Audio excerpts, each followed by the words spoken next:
La luce blu delle sirene si stagliava tra le strade del Veneto scandendo l'alba di oggi. Ecco le immagini del blitz dei carabinieri contro l''ndrangheta nella nostra regione. 20 le perquisizioni effettuate in tutta Italia, con in particolare Venezia, Treviso, Vicenza e Verona osservate speciali.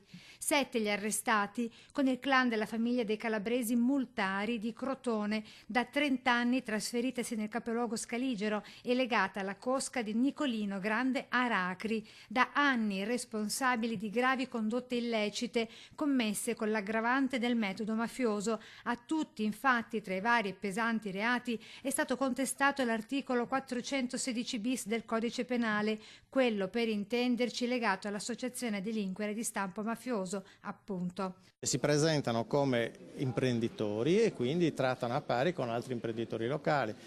Una volta entrati nel sistema del soggetto con cui sono venuti a contatto, lentamente da amici e da imprenditori che hanno investito diventano estorsori. Le indagini avviate nel 2017 hanno permesso di ricostruire per la prima volta l'operatività della famiglia criminale calabrese dei Multari in raccordo con imprenditori locali di Lonigo nel Vicentino, 2 nel Padovano e pure 1 nel Veneziano. È il caso del 7° arrestato, l'industriale con cantiere nautico a Quarto d'Altino Francesco Crosera, 53 anni, di Meulo, che per evitare un arbitrato aveva preferito far dare alle fiamme il suo yacht ormeggiato nelle acque di Alghero.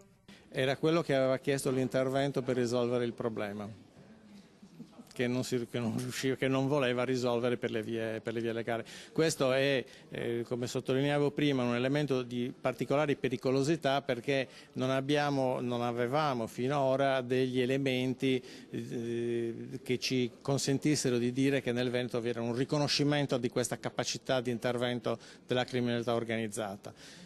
Detto questo, però, è anche vero che una volta chiamati gli imprenditori, come dire, oggetto dell'estorsione, hanno parlato, e quindi questo anche significa che l'imprenditoria e l'ambiente è comunque sano. Deve solamente essere fermata questa penetrazione, che è innanzitutto una penetrazione economica per poi diventare criminale, da parte della criminalità organizzata.